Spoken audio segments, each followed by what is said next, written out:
Assalamualaikum warahmatullahi wabarakatuh. Di sini saya Desi Ratnasari. Di sini saya akan memberikan pendidikan kesehatan terkait dengan perawatan tali pusat guna untuk memenuhi tugas individu stase keperawatan maternitas Profesi Nurse Tika Surya Global Yogyakarta. Baik Ibu-ibu, perkenalkan di sini saya Desi Ratnasari. Saya mahasiswi Profesi Nurse Tika Surya Global Yogyakarta tahun angkatan 2020. Di sini saya akan menyampaikan pendidikan kesehatan kepada ibu semua ya terkait dengan perawatan tali pusat pada bayi. Nah nanti pada saat pemberian materi ini akan berlangsung kurang lebih sekitar 30 menit. Nanti ada sesi tanya jawab. Apabila ada yang masih kurang jelas silahkan ditanyakan di akhir ya. Iya. Ya baik. Kalau begitu sebelumnya kita buka dengan sama-sama melafazkan basmalah bersama-sama. Bismillahirrahmanirrahim. Saya langsung saja ya menyampaikan terkait dengan materinya itu sendiri. Nah, di sini ada dari pengertian tali pusat bayi, yang dimana tali pusat bayi ini sendiri merupakan saluran kehidupan bagi janin selama dalam kandungan, yang dimana saluran kehidupan itu berlangsung selama 9 bulan 10 hari ya. Kemudian itu tali pusat ini sendiri bertugas atau berfungsi untuk menyuplai zat-zat gizi atau zat-zat makanan dan oksigen kepada janin. Nah, pada saat janin sudah lahir ke dunia, tali pusat ini sudah tidak diperlukan lagi oleh janin dan harus dipotong, kemudian diikat ataupun di klip ya. Kemudian itu ada pengertian perawatan tali pusat, yang dimana perawatan tali pusat adalah cara untuk membersihkan dan menjaga agar tali pusat tetap kering dan bersih dari infeksi, yang dimana tali pusat ini sendiri kan sangat sensitif sekali ya, karena kita tahu bahwa janin itu atau bayi itu sangat sensitif atau rentan terkena infeksi. Kemudian itu ada cara membersihkan tali pusat, yang dimana ada beberapa cara saat pembersihan tali pusat. Yang pertama itu mencuci tangan dengan sabun sebelum melakukan perawatan tali pusat. Kemudian itu pada keperawatan zaman sekarang ini pemberian alkohol ataupun betadine itu tidak dianjurkan lagi pada tali pusat bayi itu sendiri. Kemudian itu kita membiarkannya, misalnya setelah kita melakukan perawatan, kita membersihkan, kemudian itu mengeringkan, lalu kita membungkus tali pusat itu dengan kasa kering. Nah, dibungkus dengan kasa kering ini pada saat pengikatannya itu tidak boleh terlalu keras, dikarenakan tali pusat nanti akan lembab dan akan memicu terjadinya infeksi. Kemudian itu setelah melakukan perawatan tali pusat, nanti kita mencuci tangan kembali. Kemudian itu pada saat, kalau zaman sekarang kan anak bayi itu pada saat sudah baru lahir saja sudah pakai popok. Nah, usahakan kalau misalnya anak bayi itu memakai popok, usahakan jangan melewati dari tali pusatnya itu sendiri, dikarenakan nanti kan akan menyebabkan lembab pada tali pusatnya itu ya. Kemudian itu ada menjaga kebersihan tali pusat itu sendiri. Nah, usahakan tali pusat ini terhindar dari seperti kotoran janin, misalnya kencingnya ataupun BAB-nya. Kemudian itu tali pusat itu dibiarkan mengering dan lepas dengan sendirinya. Kemudian itu ada arah pembersihan dari tali pusat. Nah, pembersihan dari tali pusat bayi ini yang telah dipotong, yaitu dengan bagian tali pusat yang telah dipotong itu dibersihkan ke arah pusat. Misalnya di sini kan bekas potongannya itu, nah dibersihkannya ke arah pusat. Itu tujuannya buat apa? Agar kotoran yang dari pusat ini tidak masuk ke dalam bekas potongannya itu sendiri ya. Seperti itu pokoknya. Kemudian itu ada beberapa hal-hal yang dilarang, hal-hal yang dilarang pada saat perawatan tali pusat. Nah, misalnya dengan membubuhkan atau mengoleskan ramuan. Kemudian itu memberikan abu dapur karena akan menyebabkan infeksi. Nah, ini sangat tidak dianjurkan.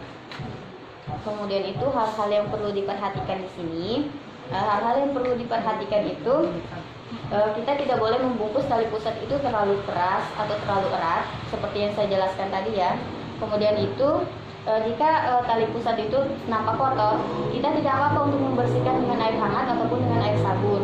Tapi setelah kita membersihkan, setelah mencuci dengan sabun itu, kita harus memastikan bahwa tali pusat itu sudah kering dan kemudian kita bisa membungkusnya lagi dengan menggunakan kasa. Itu penggunaan popok bayi tidak seperti yang saya jelaskan tadi, tidak boleh di atas pusat bayi ya, karena akan memperlama dari proses penyembuhan tali pusat itu sendiri. Kemudian itu di sini ada tanda-tanda tali pusat bayi yang terkena infeksi. Yang pertama itu dia akan mengeluarkan nanah. Nah, nanah ini disebabkan karena perawatan tali pusat yang tidak benar, ataupun dia karena pada saat pemotongan tali pusat itu menggunakan alat-alat yang tidak steril. Kemudian ini bau tidak sedap. Nah, bau tidak sedap ini timbul dikarenakan ada nanah itu sendiri.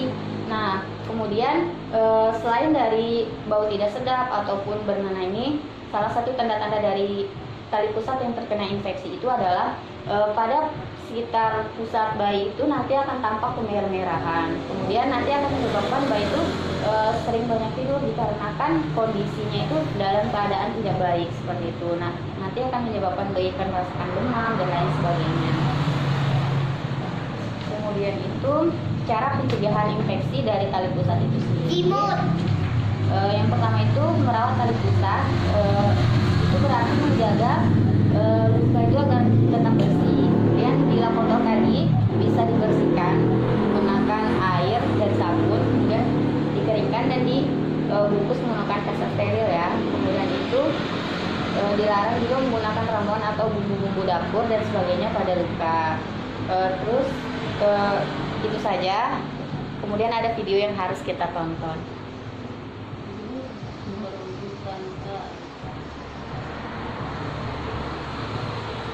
Nah, di sini sudah sini. Sudah lahir dan dia cowok, tapi bisa perawatan biasanya menggunakan di bentuk segitiga kayak dan apa kenyang ini ya.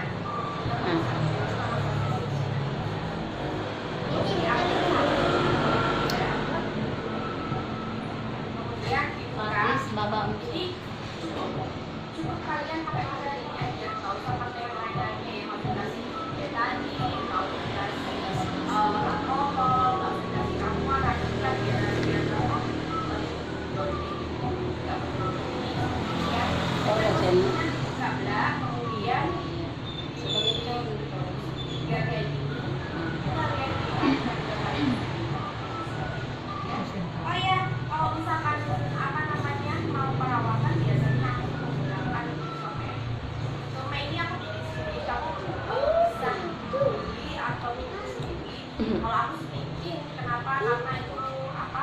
Waktu masih SMA itu ya tinggi kayak prakarya gitu. Nah, kenapa aku kita mandi dan kita perawatan bayi aku menggunakan somai karena Itu kan? Itu pada kafe itu kan? kan mancingnya pusat gitu kan, langsung kemana-mana gitu, makanya kalau misalnya Kemana-mana gitu. lebih kayak kita juga nggak tahu baju-baju ya.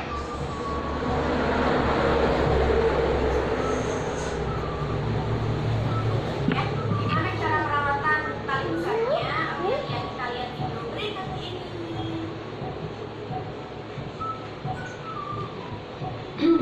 Bisa serikat itu Tompel rumah tanah. sarang tanda lahirnya itu.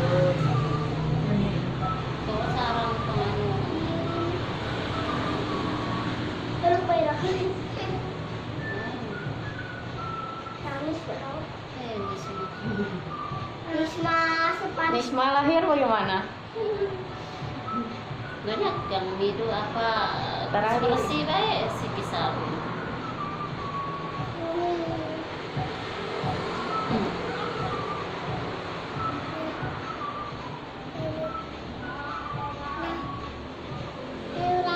Tantu Pas itu nganu perasa ya. ini menganu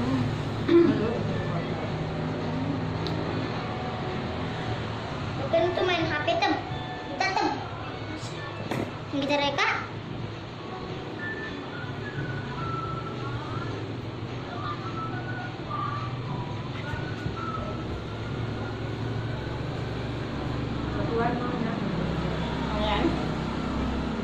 gaya tali gue. Tali ti benang kok.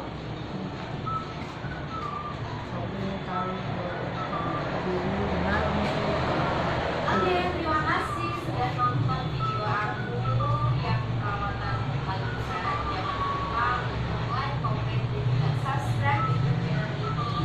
Semoga bermanfaat dan bye-bye. Assalamualaikum warahmatullahi wabarakatuh. Nah, itu dia tadi video simulasi dari perawatan tali pusatnya itu sendiri. Nah, sebelumnya ada yang ditanyakan, Ibu? Saya mau dulu ya? Iya, silakan. Tanya. Sudah saya siapkan tadi. Kamu juga apa ini? Ya, Ya.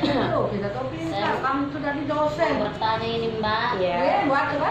Berapa lama tali pusat mengering dan puput? Oh, iya. Tolong dijawab Oh iya. dengan sejelas-jelasnya. Ya baik. Di sini saya langsung jawab ya. Ya. Di sini itu tali pusat itu dapat mengering dan puput itu kalau secara teori itu sekitar 7 sampai 10 hari. Nah, itu tergantung juga dari cara perawatannya tadi. Misalnya kalau dia perawatannya betul atau benar, otomatis tali pusat itu akan cepat mengering dan cepat puput. Seperti itu. Ada yang ditanya lagi, Bu? Silakan Mbak. Iya, ibunya mungkin. Pertanyaan dari saya, Oh iya. komplikasi yang ditimbulkan jika tidak dilakukan perawatan tali pusat yang benar. Oh iya, baik. Terkait dengan komplikasinya ya. Ya. Tadi kan salah satu komplikasinya itu sudah dijelaskan bahwa ada infeksi, kemudian itu ada tetanus. Nah, tetanus ini yang dapat menyebabkan kematian pada bayi itu sendiri. Nah, tetanus itu kita tahu bahwa merupakan kondisi yang dimana seluruh tubuh bayi itu akan mengalami kekakuan, kemudian itu akan mengalami tegang.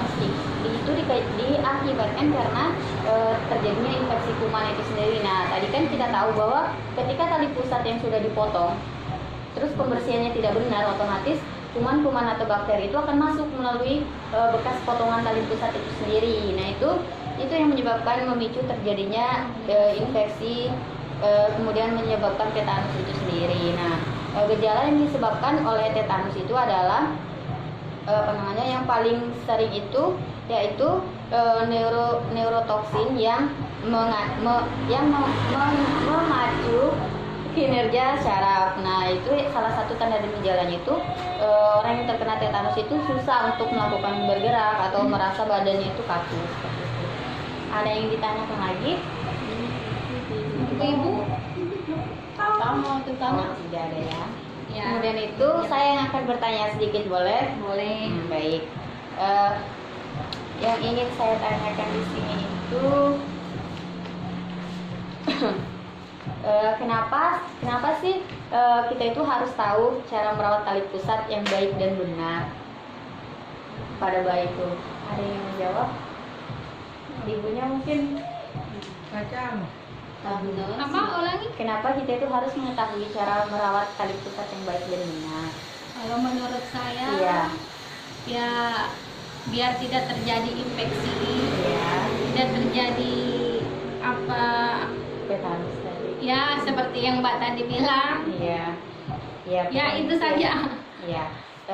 Itulah tujuan dari perawatan tali pusat itu, biar tidak menyebabkan infeksi, biar tali pusat itu tetap terlihat bersih dan cepat kering, Ya. cepat puput, kemudian itu terhindar dari komplikasi seperti tetanus, bahkan menyebabkan kematian pada bayi. Begitu ya, Ibu. Ada yang ditanyakan lagi? Sudah cukup ya. Kalau cukup, saya akhiri. Sekian, wabillahi taufiq wal hidayah. Wassalamualaikum warahmatullahi wabarakatuh. Waalaikumsalam.